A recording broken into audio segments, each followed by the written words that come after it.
Democrats sharpening the knives on their health care messaging. A bunch of new ads are up and running today, going after 24 Republican members of Congress, all of whom voted for the health care bill last week. People like Arizona Congresswoman Martha McSally.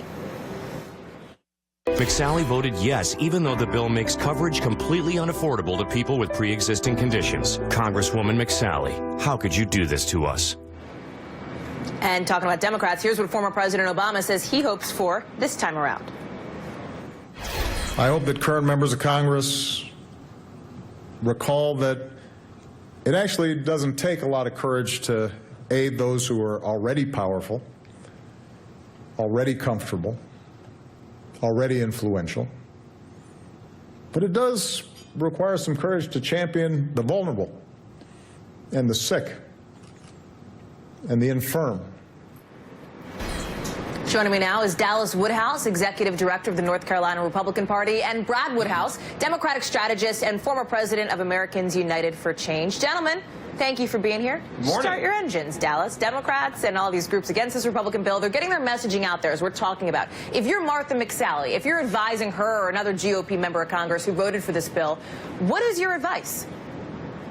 Well, I think you continue to explain what you're trying to achieve, the important parts of protecting pre-existing condition, lowering premiums for everybody, making health care more affordable, and also reforming our broken Medicaid system where we prioritize basically with block grants, the most vulnerable citizens. There's some very good reforms in here, and tell them to stay strong and just politely state the case about what Republicans are trying to do here. Well, okay, politely state the case. I'm going to give you a chance to jump in here, Brad, but I got to play some of this town hall sound that we've been hearing from things that happened over the last 48, 72 hours or so. Lawmakers heading home and hearing about it. Listen. I pay $1,000 a month just for my insulin if I lose my insurance. We stood up and we said the pledge to the flag of the United States of America. Why should it matter what state I live in? You cannot do this to us and to our children. You're doing a death panel. You're killing us. Yes, killing us. Shame on you. Mental health services. I mean, I really question if you read this book. So that is backlash, to say the least, Dallas. And you saw, for example, Raul Labrador, that line on Friday, nobody dies because they don't have access to health care. Is that the kind of measured and polite response that you think Republicans should be pushing right now?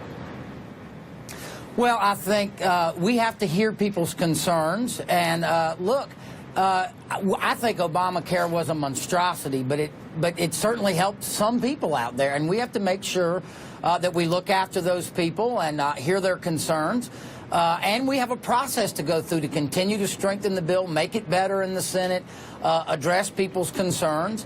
And that's what we're going to see. And I think you're going to continue to see strong leadership from the president here. He had a big victory, as did House Speaker Paul Ryan. It's a tough needle to thread, and I think we'll continue to work through it.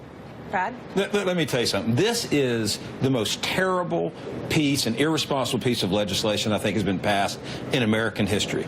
And Republican members are going to be in a hellstorm as long as they stand by this piece of legislation.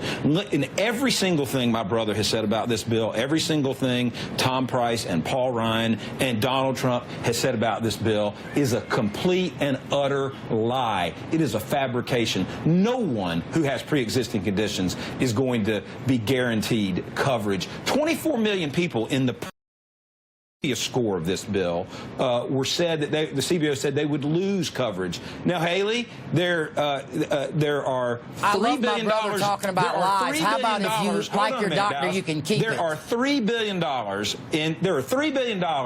Dallas, in savings in this bill. Do you know where they come from, the CBO says? From people dying as a result of losing coverage in this legislation. This is a horrible bill. It's going to be hung around the Republicans' necks. Let me tell you, it's such a pile of crap that the Senate Republicans have already set it on fire. They're not even going to take a look at it. So, Dallas, respond to your brother here, because the question is, right, if Republicans are using the argument that it protects people with pre-existing conditions and this bill allows states, obviously, to opt out of requiring provisions for that kind of coverage, how is that a leg to stand on, in your view?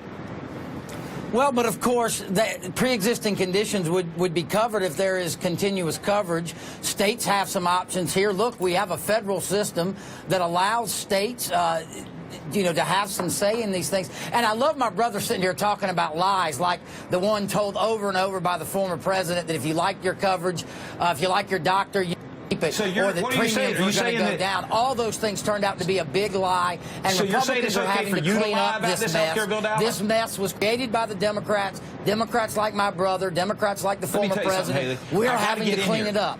Now, you got to admit, there was lie after lie after lie sold to sell that bag of mess. I'm not going to use dirty words like my brother, but that's what the Democrats did, and we're having to clean it up. Let me tell you something. This is another lie. Obamacare gave health care to millions and millions of people. Here's what's happening. Could people keep their doctor if they wanted to? $880 billion is being taken. Hold on, Dallas. $880 billion is being taken away from Medicaid, and you're getting a $1 trillion tax cut to the richest. That's what this health care bill is. It is killing people to give tax break to the wealthiest Americans. That's all this is a transfer of money. Robin Hood in reverse. And Dallas knows it. Both of you pull back for a second. Kind of Time out. Hang on. Back to your corners just for a quick second. Because, Dallas, I want you to give me the 30,000-foot view here. Because, Dallas, Brad brings up what the next step is going to be in this, right? You talked about how the president and Paul Ryan have declared victory. And they have. We've seen that. But this bill is not over the finish line yet because the Senate hasn't looked at it. You have this group of Senate Republicans working on the health care bill, none of whom are women, by the way, named to this task force, Dallas. How do you see this shaping out? Is the Senate going to overhaul this bill so dramatically that it may not look anything like what you and what Republicans are defending now? How do they sort of thread that needle, in your view? What are you hearing from folks in North Carolina? Well, we have two strong senators in North Carolina, Senator Burr and Senator Tillis. They're going to work on this issue. We don't have a unicameral system. We have, two chambers, and they both can make it better.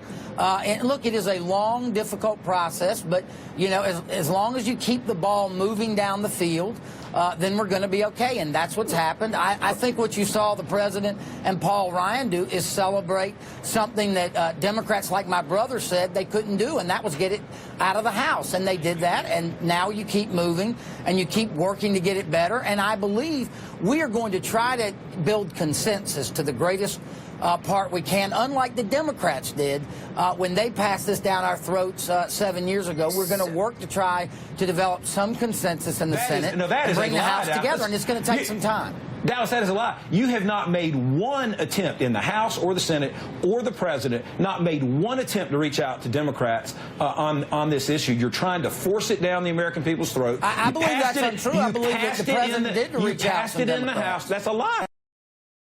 He has not. You passed it in the House without even a CBO score, because the new CBO score on this bill will show that more people lose coverage and more people die earlier. And you want a political victory at the expense of people's lives. Gentlemen, we're going to have much more time to discuss the health care bill in the coming weeks and months, I am sure. But that's it for the moment. Brad, Dallas, Woodhouse, thank you much. Take a breath, get some water. We'll see you back here next time. Coming up next, a new red flag waving above the White House.